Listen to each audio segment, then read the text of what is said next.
Earlier this week I was channel surfing and came upon an old movie called Time to Kill.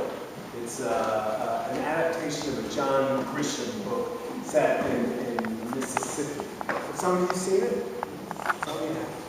So it ends with this brilliant, powerful closing argument by a defense attorney played by Matthew McConaughey, who is defending a black man on trial for murder.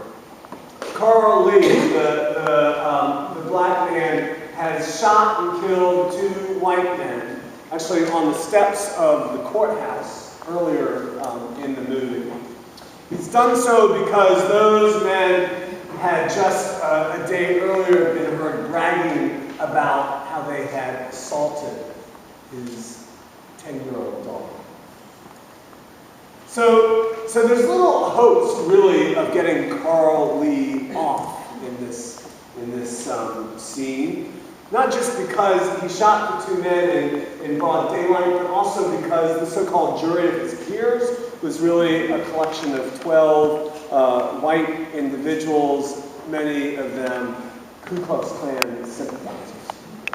So Jake, Matthew McConaughey's character, he closes this way. He says, I want to tell you a story and I want to ask you to close your eyes. And he gets them to close their eyes, the jury.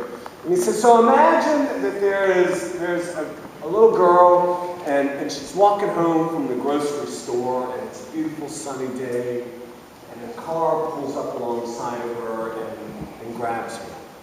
And they squirm in their chairs, their juror seats.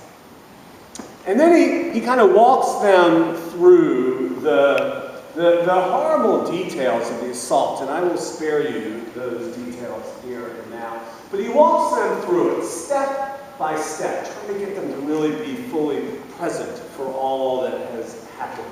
About how she was horribly treated and then ultimately thrown out of the car and down the edge of a road into a creek. And as it goes on, they're just squirming more and more in their seats. And he says, can you picture this? Can you picture her lying in the creek? And he pauses. He says, picture her. Make sure you can picture her. And you can see on the face of the jurors that, in fact, they are picturing her. And you can see their discomfort. And when he realizes that they're there, that they're fully present, that they're picturing her, he says, now imagine that she's white. And the jurors recoil with that shocking twist, and all chaos breaks out in the courtroom, and I won't tell you what happens in the end. You gotta see the movie yourself. Or read the book. Yes, thank you. Thank you. Then there are cliff notes that, no, I'm kidding, not the cliff. Okay, don't distract me, all right? Okay, so I bring that up, not just because it's a recent movie that I saw, but because today we hear a parable that is perhaps the most familiar story in all of the Gospels, right? The parable of the Good Samaritan. My guess is that almost all of you have heard it at some time before. But what I want to do today is to ask you to reimagine it just a bit. And in so doing, I want to invite you to reconsider with me what it has to say to us. But let's walk through the story first. So the story begins with a lawyer, and truth be told, he's not treated very kindly. Sorry, as always, to our lawyers here. Luke was never a big fan of lawyers, and this is not a lawyer who comes off well, because first of all, Luke describes him as testing Jesus, and second of all, in a more subtle sort of indictment of the lawyer, he refers to Jesus as teacher, which to the Jewish audience around would have been a clear indication, oh, this lawyer doesn't get who he's talking to. right? And he puts Jesus to the test by saying, what must I do to inherit eternal life? And the question itself is just flawed in so many ways. First of all, good, faithful, devout Jews, they didn't care so much about eternal life. They cared about how to live a good and faithful life right there and then. And second of all, the absence of humility, the hubris in suggesting that there is something that he can do in order to earn eternal life. All of that is wrong. This poor, sad lawyer. Am I going overboard with that point? All right, I'll stop right there. So, you get the point about this. He puts Jesus to the test and prompts the story. The story where Jesus says there was a man and he was walking from Jerusalem to Jericho. And the audience, Jesus' audience, they would have been familiar with that path, with that journey. The man's walking from Jerusalem to Jericho. And these robbers, they set upon him and they beat him and they strip him of his clothes and they leave him half dead on the side of the road. Not only without his clothes, but without his dignity as well.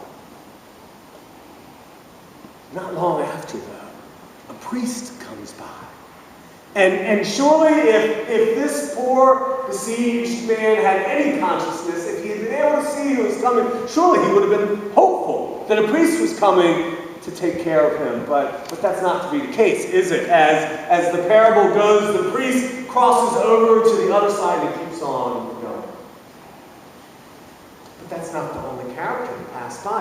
A Levite comes by, and perhaps, again, there was a flitter of hope for this man on the side of the road. The Levite, and he won't pass me by, will he? But, in fact, he too crosses to the other side of the road, and he keeps on going.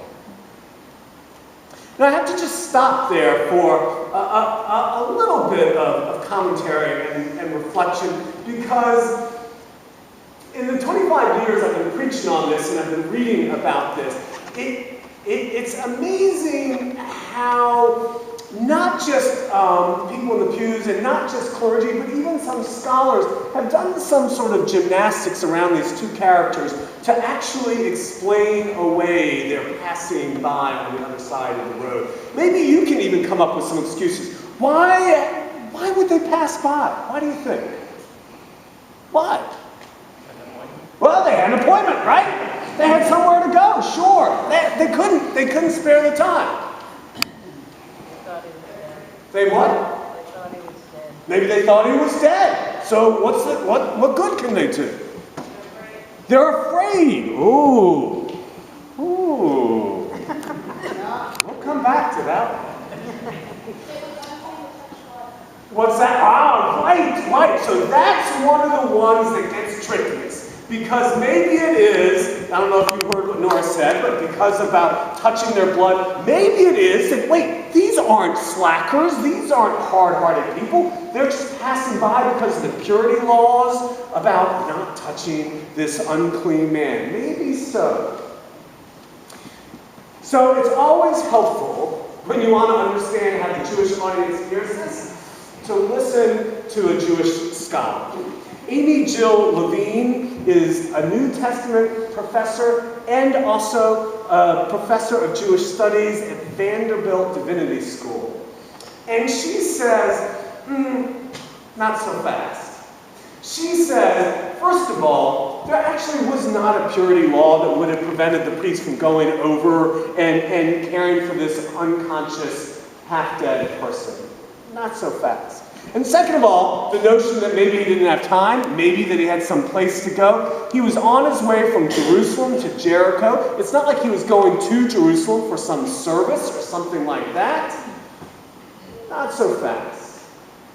And same with the Levite, who didn't check as well. Well, it's not just that the laws are concerned with purity and all of that stuff. I mean, the laws also have something to say about how to treat our neighbor, which is to care for the neighbor and care for the stranger. The laws have something to say. If someone on Jewish custom has died and to be buried within 24 hours, the Levite, if he was really concerned about the laws, would have gone over and checked this person out. The Levite failed to do the same. So Levine, I think, pushes all of us not to give these two a free pass. But actually, one of the readings that was most meaningful to me is Martin Luther King's take on it, which is just what Anna said, which is his best understanding is that maybe they were just afraid. Maybe they were just afraid to get involved. Maybe they were asking themselves, what could happen to me if I go over there? King goes on to write, the world's not going to be different until we ask ourselves, what will happen to that man in the ditch if I don't go over there? But that's not where the story stops.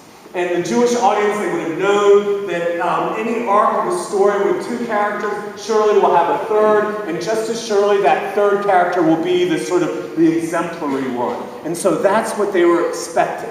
And to some degree, they got what they expected. There was a third character who came by and who was the example of compassion, right? Who goes over and pours oil and wine upon the man in the ditch and cares for him and binds his wounds. And not just that. It wasn't just a moment of token compassion. He puts him on his mule. He takes him to an inn. He continues to care for him there. And then to demonstrate a real commitment to that compassion, before leaving, he gives the innkeeper 2 denarii, right? And he says, please use this to care for the man, and I'll come back and pay you for any of your expenses. This is the model that Jesus holds up. What it is to be compassionate, to be a neighbor. The audience would have recognized, oh, this is the one we're to follow. No problem there. Except that there's just one little surprise twist that would have been, a bit uncomfortable for the audience, because this third one, this exemplary one, what do we know about him? Well, there you go. Now look, we know if we've heard this story more than once, we know that things are pretty dicey between Jews and Samaritans, but I'm not sure if you know really the heart and the depth of that enmity and animosity. See, the deal is this. The Jews and the Samaritans were at odds as to say who was the true descendant of Abraham. They were in conflict about who was the one that really understood the Jewish laws, that really understood the Torah, and that who really was the inheritor of the covenant. And they both looked upon each other as if they were the most loathsome, despicable, and clueless characters around. Okay, clueless was my addition, but you get what I'm saying, right? So imagine how mind-bending, how unsettling, how shocking it would have been for all of the audience to hear that this guy was a Samaritan. And you get that they're not only being stretched in terms of what it is to be compassionate, but they're being knocked off their feet in terms of with whom they are challenged and charged to be compassionate. This is not an easy, sweet parable. And as we read it over the years, look, I'll tell you this. I did a little survey of people last week. I just said, just out of curiosity, which character do you identify with? And I think 90% of them said that they identify with which character do you think?